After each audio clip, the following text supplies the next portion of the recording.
Hello, good people of YouTube. Mountbatten here, and today we have quite the exciting new premium ship in port to review for you guys today, and that is the Tier 8 Premium Pan-American Cruiser, the Almirante Grau. This is the Peruvian De Ruyter. This is a real, still historical ship. This is what happened to her after her service with the Netherlands came to an end. She was sold off to Peru, and she served there for quite some time, and now she is in game. This is one of the last artillery cruisers in service in the world for, I believe, quite some time. I think well into the 70s and 80s, if I'm recalling the information off the top of my head correctly, when we talked about the D7.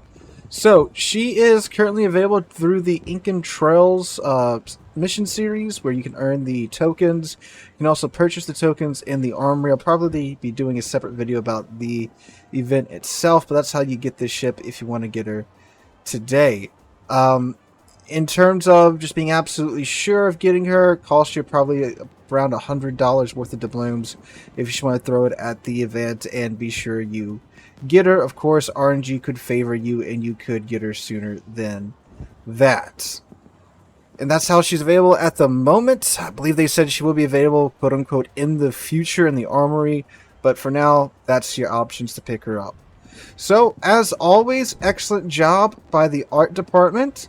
The model looks great. I mean, man, again, these newer premium ships, they never cease to surprise me with the amount of detail they can manage to fit on these models, and they have not stopped knocking it out of the park just yet.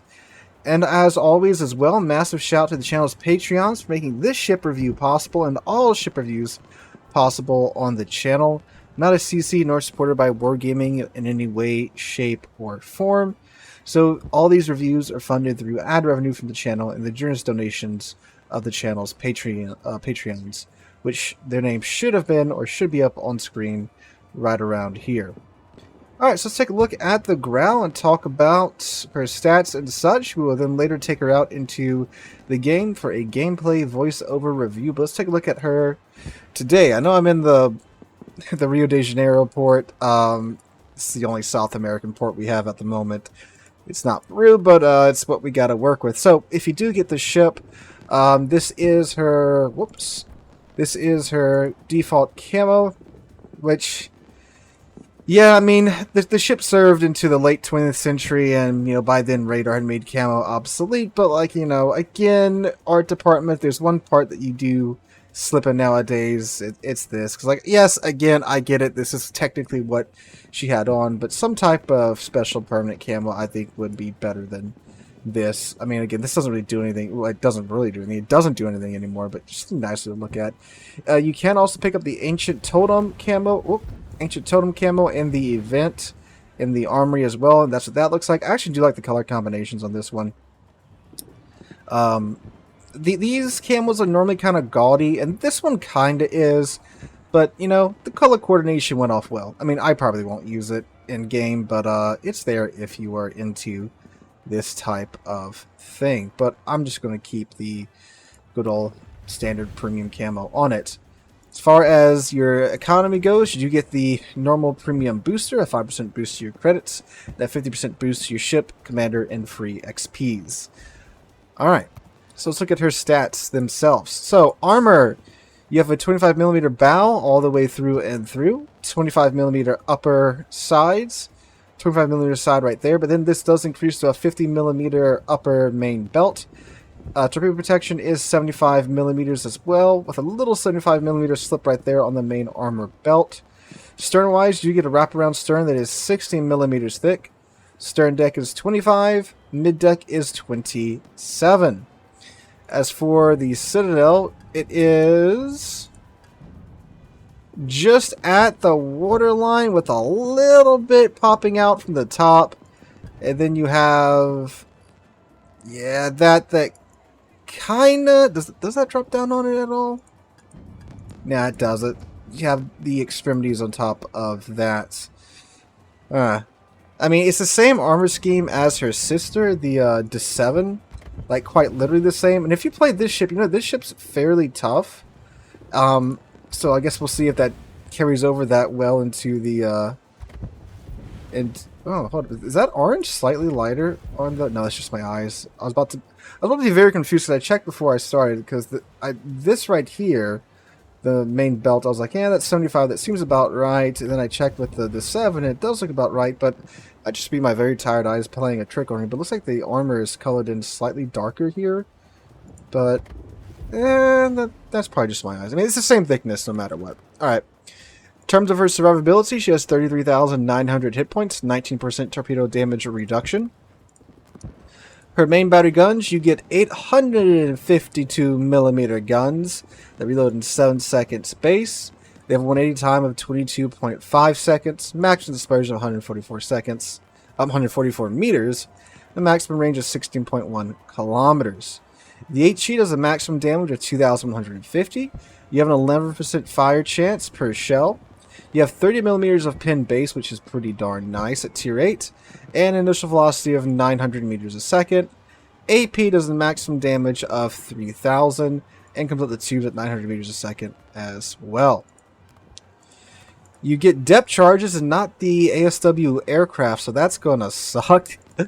AA, you have 8 single mount 40mm guns. You have 4 dual mounted 57mm guns, and then the dual mounted 152s do count as dual purpose AA, and you have an A rating of 92. We'll see how that works. Maneuverability, maximum speed of 32 knots without the flag, 700 meter turning circle radius, and a rudder shutdown of 9.1 seconds. Concealment, 11.9 kilometers base. For her equipment and modules, you get DFA. Oh, what? Idea stock consume description undefined. Alright, I'm not sure what the idea stock consume description undefined does, but it looks like DFAA. What is going on? Okay, so we have another idea stock consume title undefined. But that looks a lot like hydroacoustic search. How long does it last for? Hell if I know. Then we get damage count, which is active for 5 seconds, and it has a 60-second cooldown time. Okay, so we have Hydro and DFAA with unknown properties to us at the moment. But yeah. Now, the big gimmick about this ship is that she does have the, what's it called? Special firing instruction or whatever. You get a faster reload once you fill up the bar. And it's a faster reload by 66 seconds. And it's really weird. Because the description import says, stay undetected to increase your completion progress with each interval. Then it also says if you are inactive, you will start losing your progress.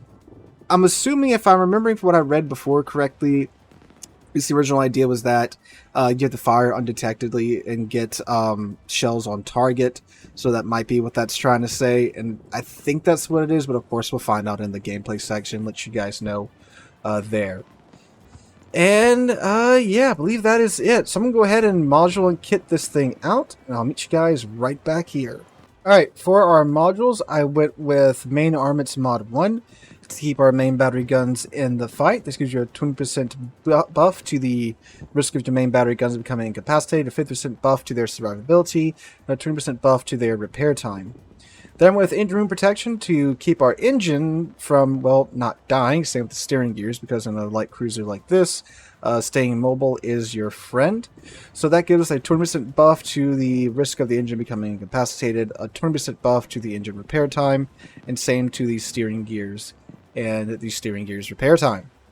Then I went with Aiming Systems Mod 1 to give us a bit better dispersion. This gives us a 7% buff to our dispersion.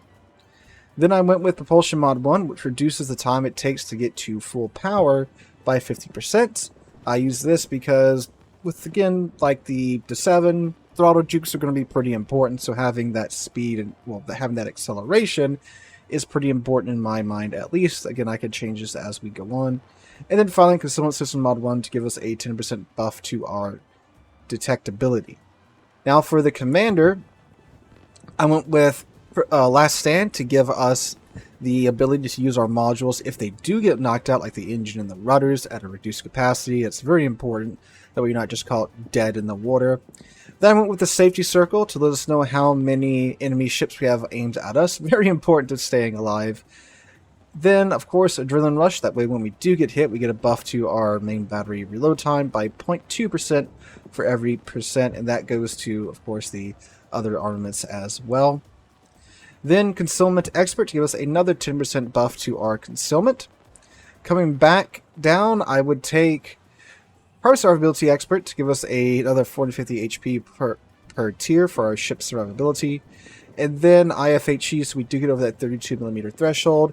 If you want to depend upon the 11% fire chance base, that's a pretty good fire chance, so you could depend upon that. And you do have 30mm of HE pin, but I just like getting over that 32mm threshold so we can pin battleship armor at that tier, because the common threshold at tier 8 up is 32mm for battleships, and you're going to be seeing tier 8 and above battleships constantly in this thing. That's just me. You could take something else, but that's what I'm running with. And then heavy HE and sap shells for a 10% buff to the damage, because this is literally free damage. Although since we do have 152s, we do have a debuff to our detection. Again, I might change this up as we go along, but that's what I'm using for now. And then Grease the Gears for a 15% buff to our turret traverse speed. So that now gives us, for survivability, 37,500 hit points. And then for our guns, they now have 134 meters of dispersion, 6% fire chance, but they can pin 37mm of armor. And then our concealment's 11.1. So that's not terrible. Granted, if I didn't take super heavy HE and sap, we could get that down to 10-ish. So yeah, we'll see. I might switch that up as we go along. But let's see. The HE shells are now doing 2,365 maximum damage. But again, we shall see as we go on. Oh, and with the speed flag, we're now up to 34 knots.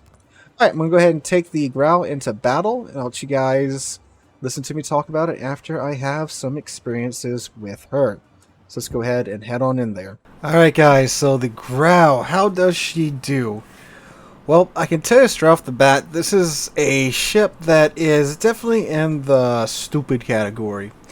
Now, my stupid category is full of ships like the Incomparable, the Shikishima, you know, goofy ships that are stupid, their designs are over the top, or they have some mechanic or gimmick or characteristic, whatever you want to call it about it, that's pretty stupid, and the ship's kind of designed around that, but they are fun, like the Alston too. So the Grau is essentially a ship that you try not to be seen for a little under a minute, and then you have your DPM booster available to you. So when I was reading the improved firing instructions or advanced combat, whatever they're called, the gimmick import, I was like, wow, so do you really just sit here and do nothing and it gets filled up? And turns out, yep, you do. So the way it works is that basically if you're not spotted for about, I think it's a little under a minute, like 50, 45 seconds, something like that, you'll see that bar around the reticle fill up. When that bar is full, you click F, and now you get your 66% boost to your DPM, which takes you from full health, having a reload time of around 7 seconds, to having a reload time of 2.1 seconds. On 8 152mm guns that, depending upon your build, can pin 30 or 37mm of armor. And that is quite the DPM to have, especially for 30 seconds straight. And the thing is, this is always available to you. Just, you gotta be undetected for 50 seconds. Now with the build that I was running, I didn't have the maximum concealment on it.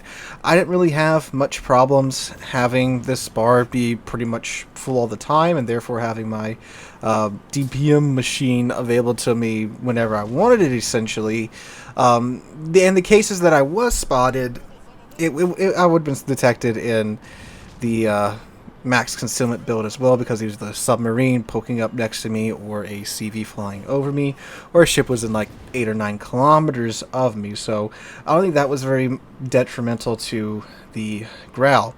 Now, what was detrimental to the Grau was, well, she, since this is a key part of her playstyle, is very, very situational. You have to have a few things going for you in order to have a great game of this ship. The first thing is you have to have a map with adequate island cover, or you have to have a smoke buddy. Now, if you have a smoke buddy, then a lot of your issues are solved, but if you're playing solo, which, I mean, you know, buying a premium ship, I consider ships by themselves, not being played in divisions, so this is the logic I'm going with. You have to have a island to hide behind, because obviously if you're firing, you're detected, and your gimmick, your reload booster, won't recharge. So you have to find an island to hide behind, and when you have that, you have, again, this reload booster available to you every 50 seconds. Now, the match you're watching in the background, this is one of my earlier games in the ship, so I wasn't using it as often as I should have been, but still, this is one of my better games, and I think the game in the background does highlight what most games in the ship are going to be like, because this is kind of an average game. Yes, every now and then you'll have a game where the stars align and you do fantastically well, but this ship is very situational. So you have to have an island to hide behind, first off. Second off, you have to have, of course, spotting. Your DDs, your subs, or your CV have to be spotting for you, since you're, of course, stuck behind an island. Try not to get spotted. You need spotting. And if you don't have that, well, nice island you got there, but now you can't do much with it. Which then means you have to go out, sell out in the open, and, well, you can only fire every 50 seconds because you don't want to be constantly detected because of your detection blooming out when you fire your guns. So that leads to two very passive play styles. You're hiding behind an island, or you're just staying gun silent in the open water, sitting there waiting for 50 seconds to pass by and waiting for a target to come in range or get spotted, where you can burst them real quick with your 30 seconds of pure DPM, and then you go silent again for 50 seconds. Or you have an island that you're hiding behind, that you're getting good support from your team, and you can kind of keep your guns going, and then every 50 seconds pop that reload booster and just melt down the target. So that's essentially how this ship is played. You can't really play it too many other ways. Unlike the VIII, she doesn't have the heal. The VIII and the Grau have pretty good armor schemes for cruisers. That's, of course, a double-edged sword. Since you have good armor, that means, yes, you can bounce large caliber guns. I was able to do this with more than a few ships, which was pretty funny. So when you angle properly, good, great, you can bounce that. However, if something bites, it's going to hurt with large caliber guns, because your ship has thick enough armor to arm those AP shells. So when you do get full pins, it hurts like crazy. You lose, a quarter of your health, maybe even half of your health. Of course, it's a tier 8, can't see tier 10s. So saying things like the Shikishima and the Incomparable and the Yamato are very real possibilities. Now, again, playing it behind cover in smoke, or just, popping up every 50 seconds to melt someone down with reload booster, you aren't going to be, of course, under constant fire. So playing it like that, it's not really a huge deal, and the lack of a heal was surprisingly not a massive deal, for me at least, in the time that I played the ship. You also don't have ASW planes, which does suck, because that means you do have to sell out over these submarines and, drop them on their head, which of course is going to put you in harm's way.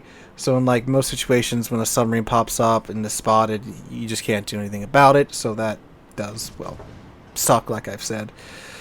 The ship is also quite sluggish and slow, and I thought, hey, maybe I can slap the rudder mod on, but then I'm thinking, well, if this thing's slow with the propulsion mod, and this is a 50% boost to its acceleration, oh boy, that's going to be very slow if I take that off and put the rudder mod on. And again, granted, you're just sitting behind islands most of the time anyway, so the propulsion mod would be better, so you can, quickly bop in and out of islands real quick, back up, get a couple salvos off, then floor it and get back behind the island cover. So I left the propulsion mod on. Other than that, the ship is, it does what it does. It sits behind islands. It HE spams pretty well. Even without the DPM boost going, she still has a pretty decent fire rate, 7-second reload on 8 guns that, again, can either base pin 30 or with IFHE pin 37mm of armor. That's pretty good, and of course with the drill and rush and such, that will help you get that reload time down even faster, so you have that going for you there. The AA on this thing is actually really freaking good. Even without DFAA, I was having no issues blending planes in the games that I had. I had a CV game every single game in this ship, which is great because I got to see how the AA works, and also terrible because that makes it that much harder to use the reload booster with you. So yeah, an actual good AA ship, that's quite a surprise there. Of course, with the Pan American cruisers coming out here pretty soon, you will have a line to train commanders for here with this ship. Now, is it worth getting it right now in the event? I mean, if you can just get like the maximum free tokens out of this event, and then just, you know, throw them at the random bundles in the army. If you get it in that, great. If not, don't worry. This isn't something that you're probably going to want to rush out and buy. I mean, it's an island hugging cruiser with a funny button every 50 seconds. Which, yeah, it's a pretty mean 30 seconds when that funny button's going, and it's unlimited too, so that's a big up. But I don't think it's worth trying to throw, you know, I think it's like $100-ish to get through the entire chain in the armory. It's not a $100 boat, guys. It absolutely isn't.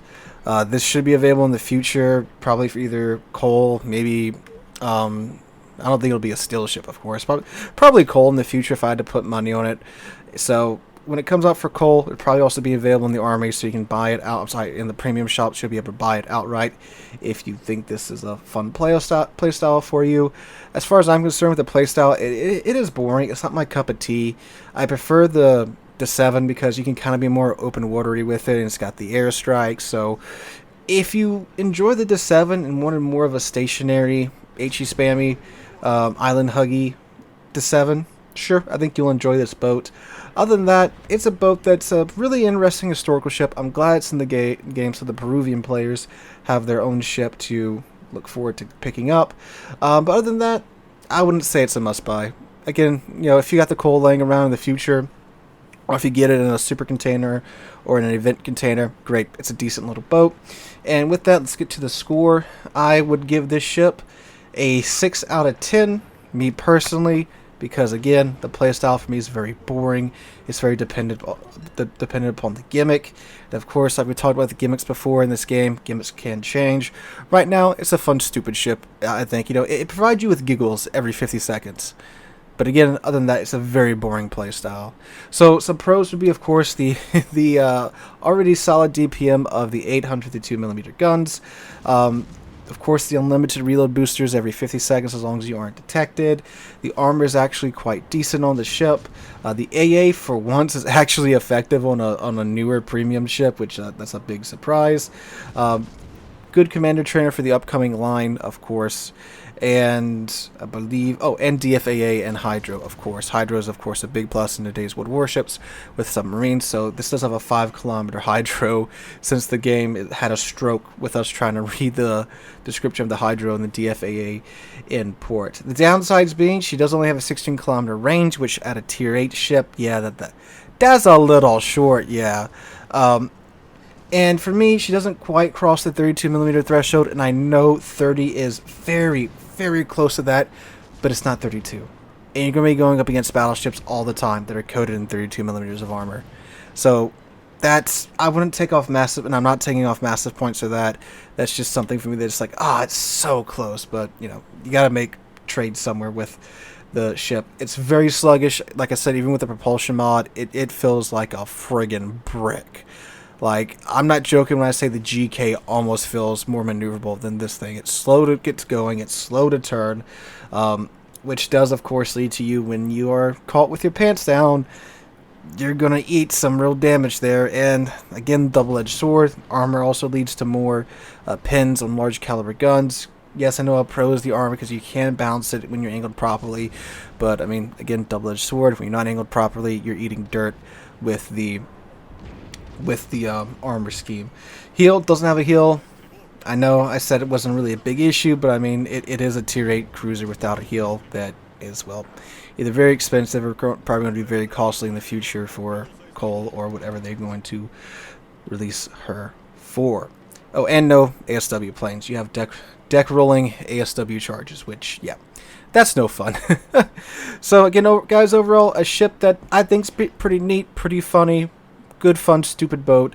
Not anything you need to rush out and get right now. Comes out for Cole. Be a good ship to pick up for Cole if you like it for the history. Or if you got the D7 in the dockyard and you want to play a slightly different D7, I think it'd be a pretty good pickup for that. But nothing to rush out and get at the moment. So guys, that's my review of the Almirante Grau. Let me know what you guys think in the comments down below. If you enjoyed, make sure to drop a like, leave a comment, subscribe to the channel. One way to 50,000 subscribers, and I cannot thank you guys enough for that. Hope you guys have a wonderful Saturday, wonderful Mother's Day weekend. Hope to catch you guys in the next one.